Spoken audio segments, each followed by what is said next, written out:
예, 안녕하세요. 글 읽는 여자 이영주입니다. 오늘은 저번 시간에 이어서 또 읽어 드리겠습니다. 오지랖 넓어하게 된 첫 번째 탈북.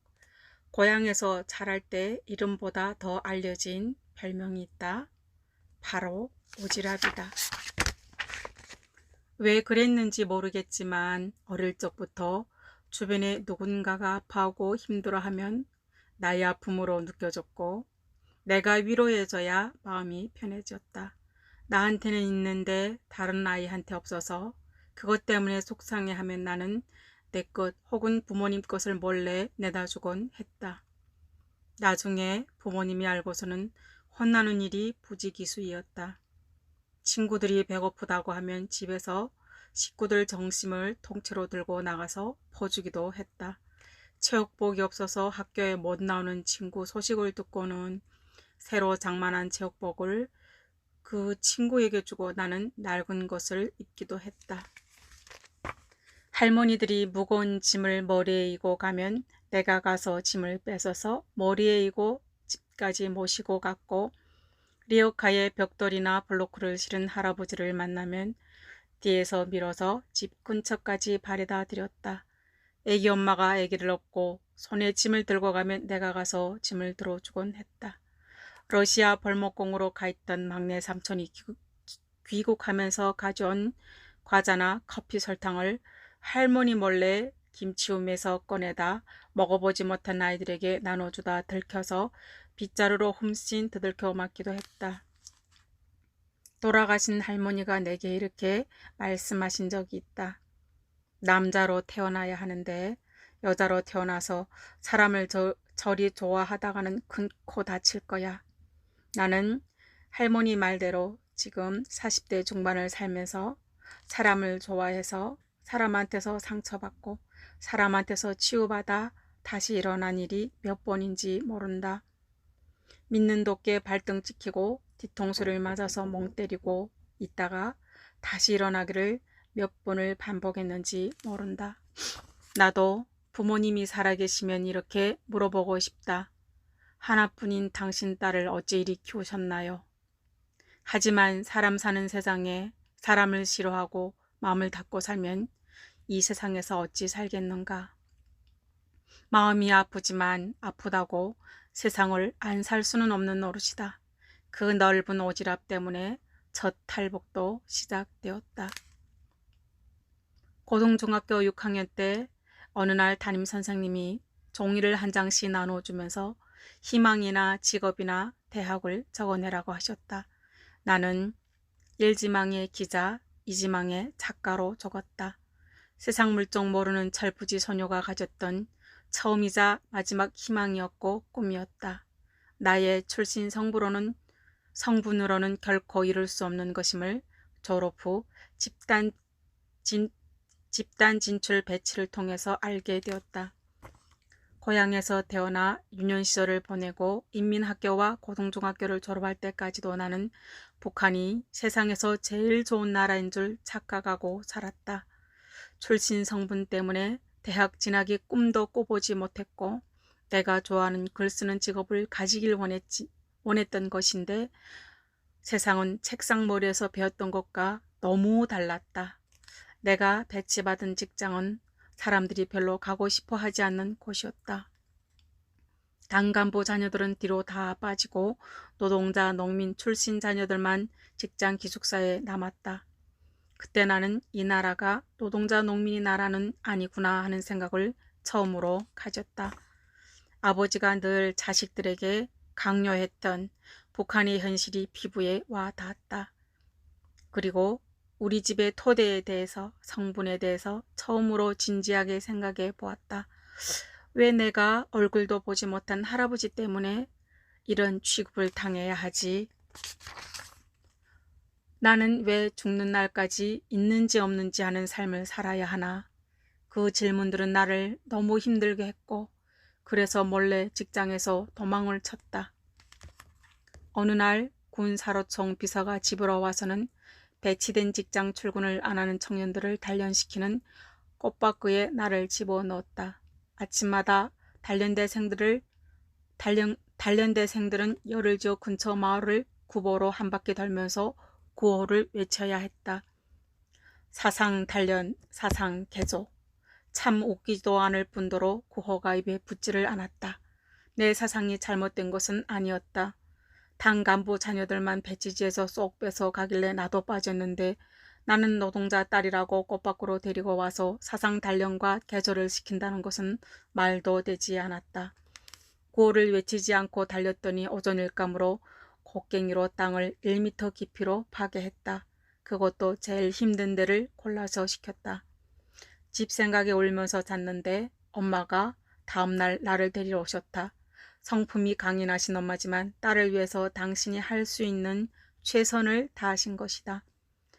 졸업생 인원을 관리하는 노동가에 있는 외삼촌에게 얘기해서 내 서류를 뽑았고 일단 또 잡혀갈 수 있으니 외삼촌 집에서 머물다가 다시 생각해보자고 하셨다. 엄마 손을 잡고 3시간을 걸어서 단련대를 빠져나왔다. 당시 딸을 위해서 큰 용기를 내주신 내 엄마가 너무 멋있고 존경스러웠다. 외삼촌이 뽑아준 내 서류를 가지고 집 근처 직장으로 들어갔다. 혹시 외삼촌이 피해를 입을까봐 한창 건설로 몸살을 앓고 있는 평양 통일거리 건설장에 자진 지원해서 나가게 되었다.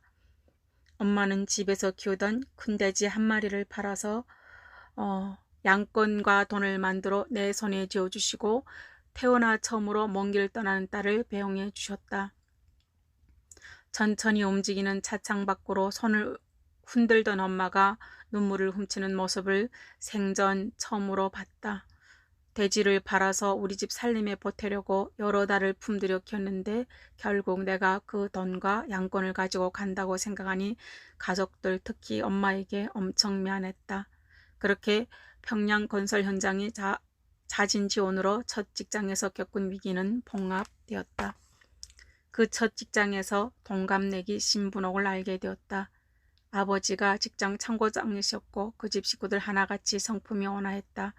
분옥이는 성격은 달라도 나랑 죽이 잘 맞았고 부모님들도 나를 잘 대해 주셨다. 그러다가 나는 외삼촌 덕에 평양으로 동원을 나갔고 몇 년을 잊고 살았는데 어느 날 고향에서 우연히 만났다.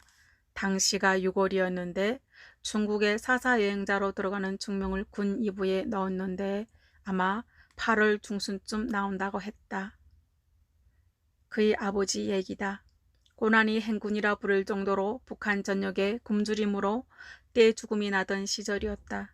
자기 아버지가 중국 연길에 사는 고모네 집에 갔다 오면 갚을 수 있다면서 지금 보릿고개라 너무 힘들어 그러니 자기네 가족들 좀 도와달라고 부탁한다.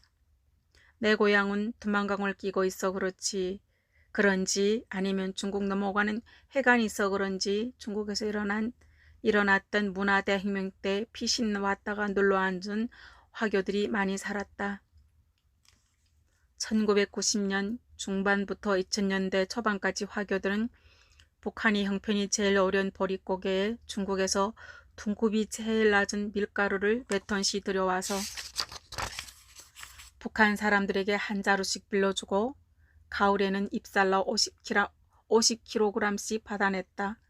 평상시에는 말도 안 되는 거래지만 목구멍이 포도청이라 나라에서 40년 넘게 주던 배급제도가 막 붕괴되니 가족을 먹여 살릴 길이 막막한 시절이어서 너도 나도 울며 겨자 먹기로 가져다 먹고는 했다.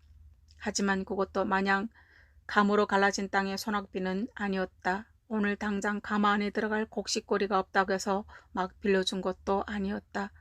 한국에서 말하는 신용까지는 아니지만 누군가 가을에 물어낼 능력 있는 사람이 담보를 서줘야만 밀가루를 빌려줬다. 나는 평양 건설장에서 돌아와서 미용을 하는 혜령 고모네 집에 한 달가량 머물면서 파마하는 기술을 배운 적이 있다. 그 덕분에 집에 머리하러 오는 이들이 많았다. 그 중에는 농장 분조장의 아내도 있었다. 분옥인의 사정이 하도 딱해서 그 친구를 분조장 집에 데리고 갔다. 분조장도 그 얘기를 듣더니 흔쾌히 화교네 집에 가서 밀가루 20kg짜리 2포대를 자전거에 싣고 왔다. 분옥이는 자기 아버지랑 함께 나눠 밀가루 포대를 메고 자기 집으로 갔다. 그때는 그것이 내 탈북의 첫 단추가 될 줄은 상상하지도 못했다. 그리고 2달이 빠르게 지나갔다. 나도 바쁘고 분옥이네 집이 철도 정거장으로는 한 역 차이지만 한 번도 내려가 본 적이 없고 그 애가 말한 말이 다 진실인 줄 나는 믿고 알았다. 가을이 되어오니 밀가루 보증 서준 분조장의 아내가 파마하러 와서 밀가루 얘기를 했다. 정신이 번쩍 들었다. 다음날 20리 넘는 길을 걸어서 분옥이네 집을 찾아갔다. 주소도 변변히 알지 못해서 물어서 찾아간 분옥이네 집 형편을 보니 다리가 떨렸다. 분옥이는 보이지 않고 엄마하고 아버지만 있는데 송장들이 앉아있는 것 같았다. 서발 막대기 휘둘러도 거칠 것이 없는 집 구석이 눈에 들어왔다. 이미 그렇게 아버지가 중국에 들어간다는 빌미를 만들어 주변의 지인들에게서 사기를 쳤고 분옥이는 그중 어떤 집에서 머슴살이를 하고 있다는 소식을 나중에 듣게 되었다. 밀가루 2포대가 가을에 잎살 100kg로 변신해서 나를 옥죄기 시작했다. 엄마가 산에 밭을 일구어서 간간히 식구들 1년 식량을 가을에 지붕기아에다 볏점을 해서 말리고 있으면 분조장이 아내를 앞세워 우리 집으로 와서 그 곡식들을 싹 쓸어갔다. 당연히 부모님도 모르던 상황에서 먹거리를 지키려는 자, 빚을 받고 싶은 자 사이에 몸싸움이 벌어졌다. 나는 부모님과 형제들을 볼 면목이 없었다. 나 때문에 끼니 시간이 오면 얼굴이 빤히 들여다 보이는 죽을 먹어야 하는 식구들을 마주한다는 것이 너무 괴로웠다. 당시 아버지는 간경화까지 앓고 계셨다. 동네에서는 아무개네 딸이 빚을 많이 졌다는 소문이 나돌았다. 낮에도 얼굴 들고 동네를 다닐 수 없을 정도가 되어 이판사판 분옥네 집을 찾아갔다. 북한도 아니고 남나라 중국에 도대체 친척이 있긴 해서 사기를 쳤냐고 따졌다. 그러니 분옥이 엄마가 신우이 남편이 중국 연변조선족 자치주 부주석인데 조선에 있는 오빠들을 다 챙길 정도로 똑 부러진다고 하면서 내 손에 연길에 있다는 신우이 주소를 들려주었다. 내가 선 발끝은 벼랑이고 이 문제를 해결해야 내가 숨을 마음대로 쉴 수 있을 것 같았다. 그래야 자리에 누워 앓고 계신 아버지께 덜 미안할 것 같았다. 하지만 정식 절차를 거쳐서 중국에 갈 수 있는 방법은 전혀 없었다. 탈북을 결심하는데 한 달이 걸렸다. 매일 한 번씩 강가에 멀찍이 서서 저쪽 두만강 너머를 바라봤다. 하지만 그 너머에 어떤 일이 기다리고 있을지 몰라 두려움이 앞섰다. 그런 중에도 두만강을 건너서 연길까지 가려면 여비가 있어야 된다는 생각이 들었다. 동생을 통해 선반에 잘려나간 구리밥 5kg 정도 얻어서 집 마당에 있는 계집 안쪽에 넣고 볏짚을 덮어 놓았다. 점점 더 압박이 오는 가족에 대한 죄책감이 내 마음에서 탈북에 대한 두려움을 밀어냈다. 나름 국경경비대 순찰 동선도 살펴보았다. 그런 중에 황장엽 전 북한 노동당 비서가 탈북했다는 소문이 간간히 들려왔고 두만강을 건너다 국경경비대에 들키면 바로 총을 쏜다는 소문도 무성했다. 하지만 그때 내가 선택할 수 있는 길은 오직 탈북뿐이었다. 1997년 3월 탈북을 결심하는데 한 달이 지나가면서 겨우내 두터 열었던 두만강이 녹기 시작했다. 군데군데 얼음장이 깨진 것도 보였다. 억누르고 있던 두려움이 또다시 머리를 쳐들었다. 하지만 나는 이미 벼랑 끝에 선 산양이요 칼도마 위에 오른 고기 신세였다. 드디어 3월 10일 계집 안에 숨겨둔 구리밥을 꺼내들고 첫 번째로 두만강을 넘게 되었다. 부모님께는 친구네 집에 가서 잔다고 하고는 집을 빠져나와 두만강으로 나왔다. 그날따라 왠지 보름달이 일찍 떠서 대낮같이 하냈고 중국산에 있는 흰 눈까지 선명히 보였다. 여기저기 두만강이 해동되어 얼음이 내려앉는 곳에서는 흘러내려가는 물소리가 낮게 들려왔다. 숨을 크게 내쉬고 두만강 위에 발을 올려놓았다. 당장이라도 국경경비대원이 달려와 목더미를 잡을 것 같아 뒷목이 서늘해졌다. 조심조심 미끄럼 타듯 한 발씩 옮기면서 절반쯤 왔는데 바로 앞에서 쿵 하고 소리를 내면서 얼음장이 쑥 꺼져 내려갔다. 너무 놀랐고 정말 머리칼이 곤두섰다. 뒤로 발을 빼니 뒤에서도 얼음이 내려앉는 소리가 들렸다. 차마 뒤로 돌아볼 수 없었다. 공부를 잘 하지는 못했지만 그때 중학교 때 배운 중력이 갑자기 생각났다. 오솔길처럼 나 있는 얼음판 위에서 어떻게 하면 물에 빠지지 않을지 생각하면서 개걸음으로 깨진 얼음살을 빠져나왔다. 다시 중국을 향해 조심히 이동하여 드디어 강을 다 건넜다. 손에는 구리밥이 꽉 쥐어져 있었고 입고 있던 속옷은 땀으로 흠뻑 젖어 있었다. 물이 없는 강바닥에는 낫으로 베어져서 끝이 날카로운 갈대 그루터기들이 박혀 있었다. 그 위로 뛰었더니 신고 있던 지하족의 앞코가 푹푹 꽂혔다. 어렸을 적 많이 보고 자랐던 중국 쪽 길은 내 집 가는 길처럼 훤했다. 좁은 농촌길은 며칠 전에 내린 눈이 다져서 미끄러웠다.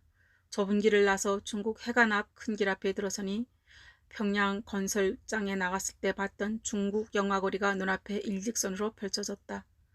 순간 착각이 들 정도로 너무 닮았다.